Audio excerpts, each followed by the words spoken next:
Hey, what's up, everybody? True Boxing here. Thank you for coming back to Get Hit with the Truth. So today we are continuing the True Boxing annual top 10s, and we are starting the final division, my favorite division, the heavyweights.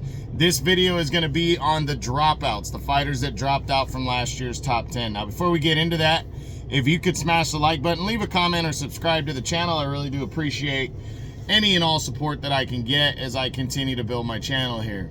So the dropouts, as we've discussed before, it's just any fighters that were ranked in last year's top 10 and dropped out this year. So we'll jump into it. We'll go lowest to highest based on where they were ranked coming into the year. And we start off with Deontay Wilder, the former longtime WBC champion. He was number 8 coming into the year. He was coming off of a bad knockout loss. Bad knockout loss to... Jesus, what was his name?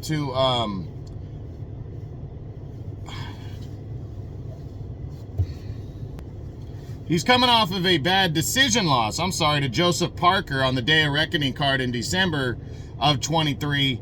That really kind of, put things in perspective about whether his desire is there or not, as he was being built for a huge showdown with Anthony Joshua and they were fighting on the same card. Joshua was projected to have a higher chance of being upset by Otto Wallen than Wilder against Parker. Parker fought a great fight, and Wilder didn't look good trying to knock out Parker, so that kind of was a big setback. But then he got offered big money again, and on June 1st, on the 5 versus 5 card, brought to us by Riyadh Season, he would square off against heavy-handed Zhilei Zhang, who was also coming off of a decision loss to Joseph Parker, but he had fought better than Wilder. And you saw the difference here, that they were slugging it out, landing shots, but Zhang just kept pursuing, was fearless, confident, and he would end up brutally knocking out Wilder in 5 rounds, sending him to the canvas. But Wilder refused to retire and says that he still has something left. So he dropped out just based on losing and other fighters moving in ahead of him. Wilder really hasn't done anything of note in a long time. He's lost, I believe, 4 of his last 5 fights. Yeah. He's lost 4 of his last 5 fights, to the 2 to Tyson Fury. In between that, he defeated Robert Helenius with a first-round knockout, but that's not really anything impressive. And then he lost to Parker and Zhang now. So it's been a while since he's scored a successful win. I think that was 2019 when he stopped Luis Ortiz. Was the last big credible win that he got. Since then, hasn't done much. We'll see if he can bounce back in this year. He's got a huge name and he can always get opponents.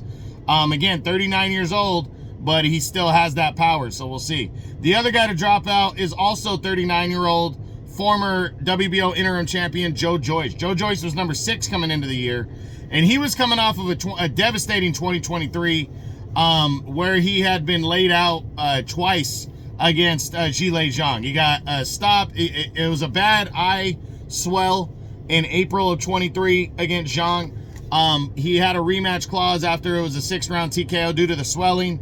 And he came back out in September of 23 and just got destroyed against Zhang. So heading into this year, we wanted to see him come back. He would return. I can't off the top of my head remember the opponent, but he got a knockout win in the first fight of the year. But that led him to a showdown with Derek Chisora, an all-British battle. And a lot of people were expecting, he was a favorite, the odds-on favorite going into this fight. And at first, it looked like there was a reason for that, but he was getting hit with shots by Chisora. Then Chisora started getting comfortable and finding his rhythm and landing shots, and then he scored a big knockdown on Joe Joyce. Joyce would get up, he would finish the fight, but would lose a decision to the old man Derek Chisora. Joyce, 39, is still considered kind of be a young 39, but is he a shot fighter following the knockout losses to Zhilei Zhang? We're going to see how he returns this year and what he does, but he absolutely dropped out, losing 3 of his last 4 fights now, especially an upset loss to Derek Chisora. That one was a big tough loss right there. So that's it. I don't know if either one of these guys can bust back into the top 10. They're going to have to fight somebody significant in the top 10 to do so. But a tough year on both of them. But it was only 2 guys that dropped out from last year's top 10. So that's it. That's what I got. I hope you enjoyed it. If you did, smash the like button, leave a comment, or subscribe to the channel. This is the True Boxing annual top 10s continuing as the dropouts in the heavyweight division video. Again, I hope you enjoyed it. This is True Boxing, and you've been hit with the truth.